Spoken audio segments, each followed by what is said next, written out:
We have an update in our Staten Island beheader situation. 19-year-old Damien Hustels was in the middle of beheading his mother's live-in boyfriend, literally in the middle of trying to remove brains with a plastic fucking ladle. There's so much going on here in this picture. I mean, do you see this? Here's a bowl. Here's a fucking saw. So much going on here. House of horrors. And his 16-year-old sister comes home and interrupts this whole fiasco. Damien allegedly shows his 16-year-old sister all of this and then asks her if she wants their mother to live or not. Sister says, "Are you gonna hurt mom?" Damien says, "Do you want her to live or not?" Sister says, "Yes, please." Damien says, "Okay, then she'll live." She then asks if she can leave the bathroom of beheading here, and Damien asks her if she's going to tell mom. She replied no before fleeing the home and hiding behind a shed in the backyard, where she called her mother and said, Damien has killed Anthony and Anthony doesn't have a head. Damien's mother recently did an interview and she had a very interesting take on things from her perspective. She claims the entire tragedy was preventable if the medical system had not failed her severely mentally ill son. She said Damien's mental health issues started around the age of 6 when his dad went to prison, worsened around the age of 13 when allegedly he was abused by another student in Queens,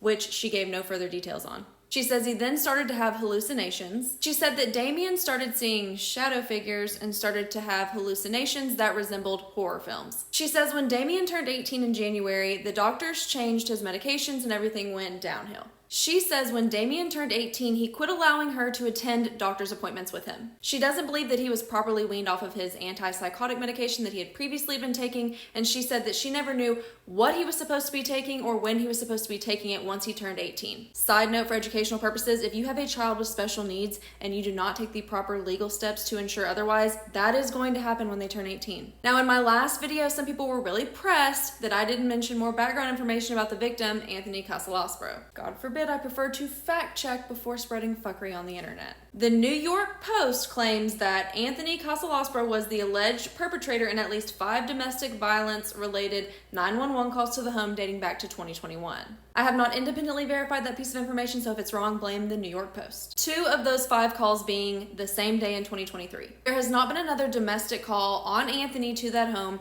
since the double incident in 2023. He does have other criminal arrests, like a drug arrest from 25 years ago. In 2015, he was arrested for possession of a gravity knife, and then in 2020, he was arrested for assault and reckless driving. That's your update for now. Make sure to like and follow for more. Thanks for choosing Facts Over Fuckery, and I will see you guys on the next video.